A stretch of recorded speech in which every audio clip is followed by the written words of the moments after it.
burada bizler de Mevlana'nın vefatının 749. Vuslat Yıl Dönümü anma programı sunacağız. Her dil gönlün perdesidir. Perde kımıldadı mı sırlara ulaşılır. Bazı insanlar vardır ki doğduğu zamana ait değildir. Çağların ötesinde yaşarlar. Onlar ışık olur, çevresini aydınlatırlar. Cevherlerin usta idare yetişmesi ve evrenin ortaya çıkması için belirli bir zaman geçmesi lazımdır. İşte Mevlana da böyle bir değerdir. Ferhat Bey'in Mevlana'nın hayatını anlatmasını diliyoruz.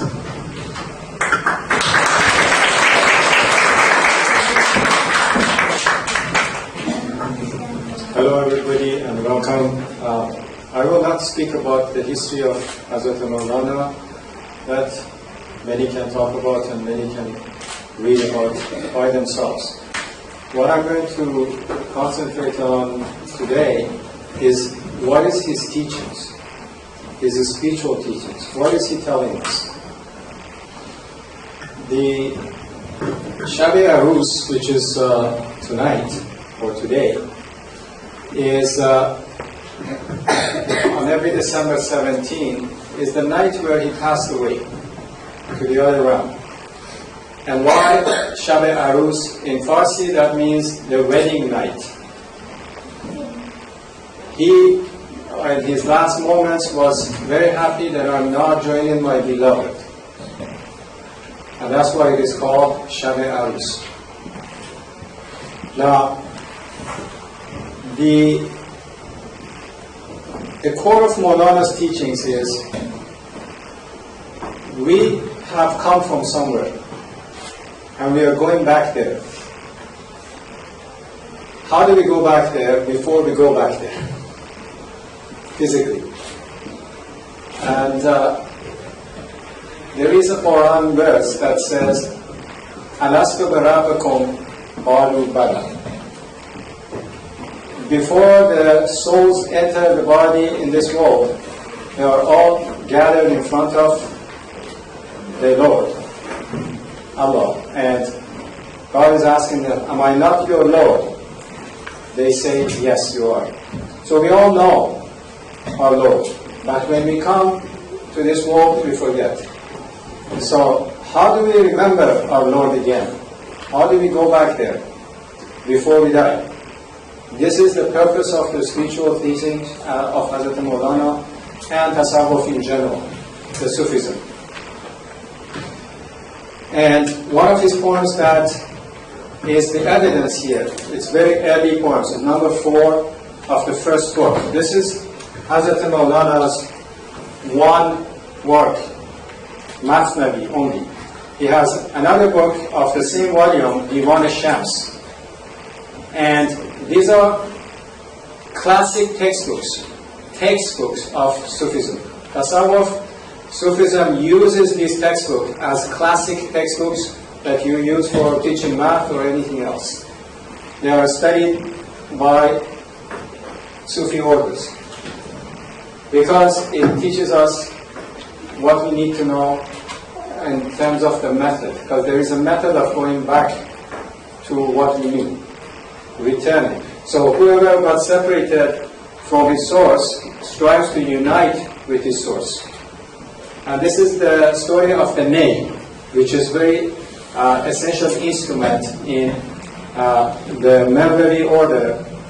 And it's with the ney that the sama is done.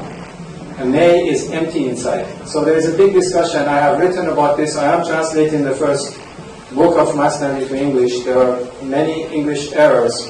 There are English translations, but they're full of errors. So I'm trying to correct them. May God help me to finish it up, at least the first book.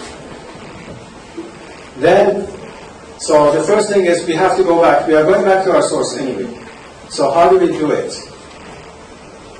And what is the way? At the beginning he says, هر کسی از ظن خود شد یار من از درون من نجست اسرار من. Each person becomes my companion, claims to be my friend from their own assumptions, from their own presumptions. No one has sought to find the secret within me.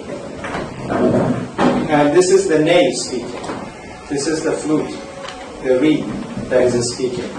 But of course, it's the talk, the spiritual talk is in the form of stories. So what's the core of his teaching? It is love. But what love? How do we understand that love? It should be understood from his own teachings.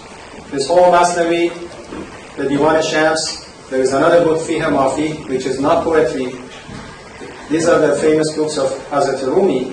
They are dealing with this issue of love. And what is love? And how do we get back? And what's the difference between this love and knowledge? Now, he is known, Hazrat Maulana, as the teacher of love. He had a teacher. The story of meeting between Hazrat Shams Tabrizi and Hazrat Rumi is long written, many have written about it. It's a very interesting story. What I'm going to talk about is the first meeting, one of the first meetings, what was discussed between them. When the Shams Tabriz, who is an enigmatic, spiritual, wandering dervish, meets Hazrat Rumi. The meeting, there is a discussion here, a discourse between Hazrat Maulana and Hazrat Shams. And Shams asks Hazrat Maulana, what is it that you want? What are you seeking? Do you want to become somebody important? Or you want to become someone who understands the truth? Which one do you want? Hazrat Maulana answers, I want to know the reason for the creation of the universe and the human. Why we are created. But I don't want to know it from the books and from by the science. So the Shams cuts him off before he continues and tells him that, have you heard of this Hadith al-Qudsi? There are two sources for Islamic spirituality and teachings. First is the Quran, which is the revelation by God to Prophet Muhammad. Second one is the saying of Prophet Muhammad and the way he lived, which is called the Sunnah. We try to imitate what he did. Among the sayings, there are 40 of them at least that are direct sayings of God. God is the speaker. In all the other ones, is the messenger of God that is speaking. In these 40, God is the direct speaker. So, Shams asked Hazrat Rumi, have you heard of this hadith that I was a hidden treasure and I wanted to be known? That's why is the reason for creation. God is a hidden treasure, He wants to be known. إن كنت كنزا مخفيا فأحببت ليعرف. Hazrat Maulana answers, yes, I have read it, but I have not tasted any realization, any spiritual fruit of it.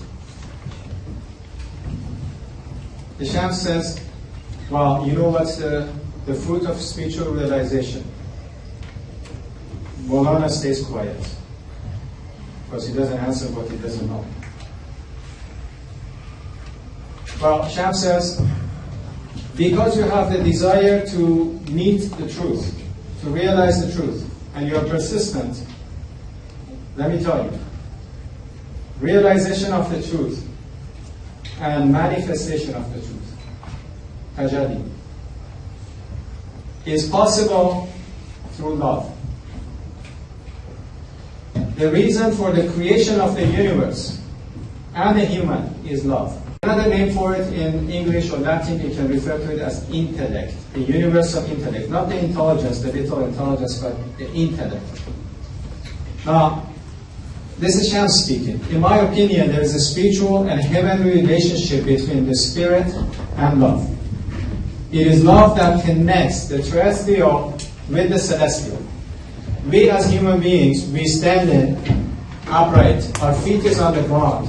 Our head is towards the heaven, towards the sky. We are the connection between the earth and the heaven. And we have this big responsibility to remain in this connection and not to become the lowly one which is just the animal side of human. We have an animal side and we have the divine side. We are in connection. So this is what Hazrat Shams is saying. Now, from the start, it is clear that when Shams asks Hazrat Maulana, what do you want? What is it you're seeking? He's saying to know. I want to know. Knowledge. So why is it that Hazrat Maulana is recognized as the teacher of love? What is this relationship between knowledge and love? So he doesn't want the kind of knowledge that is in the books, but the one that leads to love. The real love, the realization of love from the very source of it. This is the entrance to Rumi's shrine in Konya, a place I recommend everybody go visit. Beautiful place, full of blessing, full of barakah. And on the top here says, Ya Hazrat Maulana. It's calling up on Hazrat Rumi, his name. Down here written something else, which I would present it soon. And it's very important. What is the evidence that what Hazrat Maulana wants is knowledge? This poem of him. It is in the second book of Masnavi, number 1529, 1533. And please, if you ever want to read Masnavi in English, make sure it has references. It tells you exactly what they translated, which verse. There are some translations out there, like Coleman Barks, etc., which are not translation of Masnavi, they are their own making. And they are twisting the teachings of Hazrat Maulana. We need to stay authentic. So, here it says, bitter turns sweet by love. Copper turns into gold by love. The dredges are strained by love. The eels are cured by love. They bring the dead to life by love. They turn king to slave by love. The fruit of knowledge is this love. So the fruit of this knowledge that he's seeking is love. How could an arrogant occupy this throne? An arrogant person cannot reach that love. Partial knowledge cannot bring this love. With the inanimate, it falls in love. Remember this word here, partial knowledge. We're going to go back to it. And here when it says, the dead are, they bring the dead to life by love, one hint of it, Jesus, bring the dead back to life. Why? From out of his compassion. So, we will continue to see these pieces. This is what's written on the top, at the door when you enter the shrine of Maulana. And here it says, Kabbatul Urshad bashad in maqam. Har ke naqis amad inja shod tamam. Here is the Kaaba of lovers. And whoever comes here incomplete will become complete.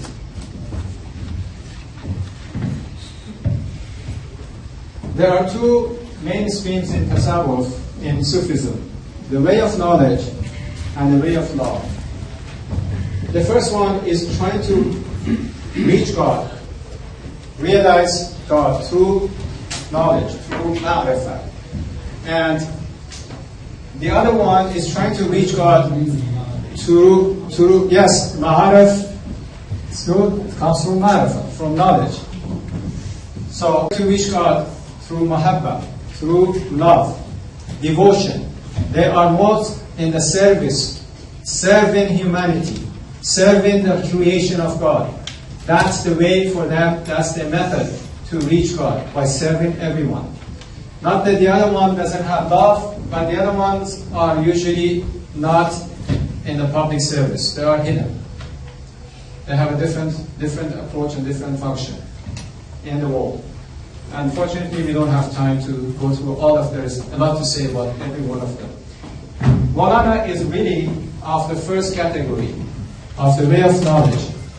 And that is one of the reasons that when he started to become famous and many students and all that, he chose somebody as the sheikh of the order, Hazrat Hisamuddin Chalabi.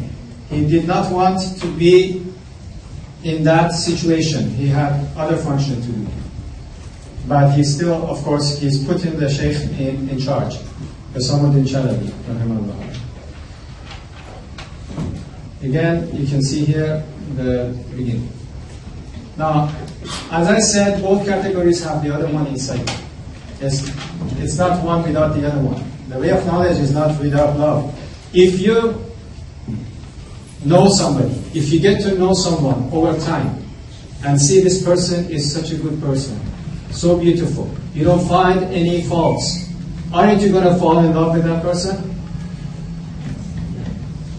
And there are cases where people these days, they fall in love right away, and after a while they see, oh, it's not what I thought it is. So it's the other way around. The method is serve God, serve humanity until you recognize God. Through love. The other one is by knowledge first. Okay, know the person first, then fall in love with them. If I bring examples of the human world. And by the way, Hazrat Maulana says that the worldly love is going to lead to the divine love. Either you become heartbroken, and through becoming heartbroken, you seek reasons and finding the true love that cannot be heartbroken, or you found the real love, and through that love, you reach the union of the created and the creator. We have many examples in the old times where people married without even having seen each other or knowing each other. And by the end of their life, they were truly in love with each other. So, one, again, misunderstanding here. Tasawwuf, Sufism, the wheeling dervishes is becoming a fashion. And there are people who are claiming to be Sufi, but not Muslim. There is no Tasawwuf, there is no Sufism without Islam. Sufism is the heart of Islam. Without being a Muslim, one cannot be a Sufi in reality. One can always learn, anybody can learn the teachings and benefit from them. But to be a Sufi, to be in Tasawwuf and follow the method, the rituals that lead, the method that leads to the realization of God, it cannot be unless the person is within Islam. So be careful with the ones who come and claim. I have seen many. I have been around the world in these gatherings where people come and they claim to be Mevlevi, they claim to be Sufi, but they don't even pray. So that is not a good sign. These people are usually after their own fame, money, power, other things. This is the shrine of Hazrat Maulana inside. This is where he is buried. This is his tikka, his hat that he used, one of them. It's supposed to be symbolic of that. They have changed the cover now, it's golden. Just recently they changed it. Now, he was admired by everyone, Muslim, Christian, Jew, and representative of all of them attended his funeral, which we are here for Shab Arus. This leads me to what has become a fashion, the willing dervishes. The original one, the true willing dervishes are called Semazen. And if you notice, I'm going to have to put this down. I will show you a video.